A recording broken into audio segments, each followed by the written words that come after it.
ओम बड़े देवाय नमः। ओम महादेवाय नमः।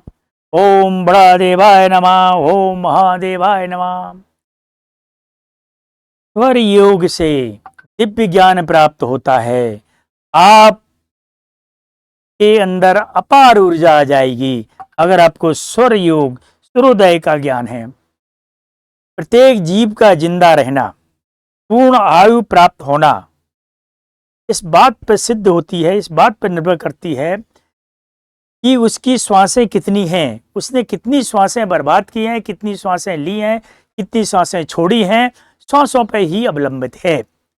भगवान बड़ा देव शिव का जो सूर्योदय ज्ञान है, शक्ति ने पुनः प्रश्न किया, हे प्रभु, हे देवादिदेव, आप ये बताएं कि ये स्वर का पुनः हमें विस्तार से आगे इसका वर्णन करते जाएं कि मृत्यलोक में इसके अलावा और कोई भी ऐसा साधन नहीं है जिससे वो स्वस्थ रह सके। तब भगवान शिव ने कहा कि श्वास प्रदान की जाती है, श्वास समाप्त होने पर यह श्वास ली जाती है, वो कितनी दूरी से ली गई, कितना आपने छोड़ा है, कितनी सांसें ली हैं, कितनी सांसें छोड़ी हैं, इस बात पे ज़्यादा निर्भर करता है।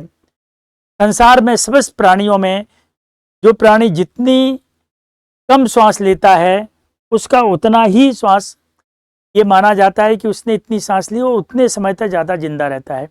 जैसे मैं आपको बता रहा हूँ, खरगोश जो है वो लगभग 36 से 38 बार एक बार में सांस लेता है, इसलिए उसकी आयु 8 वर्ष है। इसके बाद खरगोश हो गया, इसके बाद सभी की जो क्रमशः दी गई हैं, मनुष्य की जो बताई गई है वो 12 से 13 बार, इसलिए 120 वर्ष तक की ही आयु बताई गई है। और सर्प की जो आयु बताई गई है, सर्प जो है वो लगभग 8 बार, सर्प जो है 8 बार ही सांस लेता है, इसलिए 1000 वर्ष जिंदा रहता है। और कछुआ जो है 5 बार सांस लेता है, इसलिए 2000 तक जिंदा रहता है। कुत्ता जो है 28 से 30 बार और बंदर 20 से 30 बार। तो ये जितनी श्वास आप जितनी देर 1 मिनट में जितनी ज़्यादा छोड़ेंगे, श्वास आपने जितनी छोड़ते जाएंगे ज़्यादा वो आपकी खर्च होती जाएंगी। ये साधारण सा नियम है। आदमी मनुष्य जो है समानता है 1 मिनट में 12-13 बार सांस लेता है, लेकिन जब बहुत अधिक चढ़ता है या वो अधिक काम करता है तो 18 बार, या अन्य दौड़ता है तो फिर और ऐसे एक्सरसाइज करता है तो उसकी सांस बढ़ जाती है। लेकिन श्वास के लिए बारे में बताया गया कि इतनी दूर से ही सांस हम लेते हैं, मतलब नाक से लेकर के 8 अंगुल 12 अंगुल तक, 10 अंगुल तक, 10 अंगुल तक सांस आप खींच सकते हैं। यहाँ कोई भी कण होगा, इतनी दूरी जो मैं बता रहा हूँ। और जब हम छोड़ते हैं तो 12 अंगुल, इतनी दूरी हो जाती है। अर्थात हम गति लेने की कम है और छोड़ने की ज़्यादा है। वैसी ही प्रकृति में मनुष्य के लिए ऐसा है, इसलिए उसकी सांसें धीरे धीरे कम हो जाती हैं। श्वास गति लेता कम है, छोड़ता ज़्यादा तेज है, इसलिए उसकी श्वास गति कम हो जाती है। मतलब अर्थात श्वासें कम हो जाती हैं जितनी भगवान बड़ादेव ने सांसें दी हैं।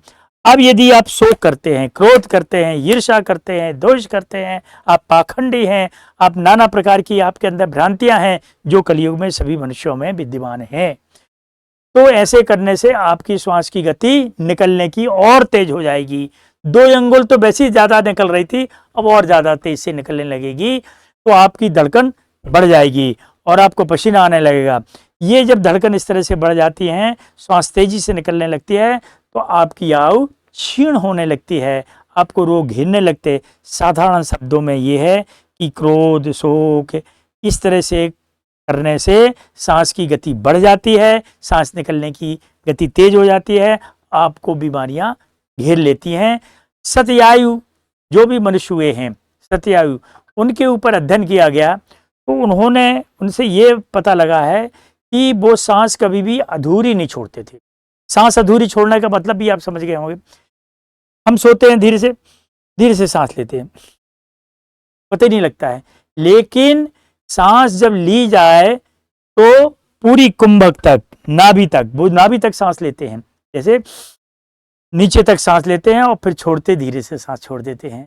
मतलब सांस की जो गति है वो आराम से नीचे तक पेट तक जाना चाहिए, लेकिन हम सांस धीरे धीरे छोड़ते हैं, धीरे धीरे निकालते, पता ही नहीं लगता है।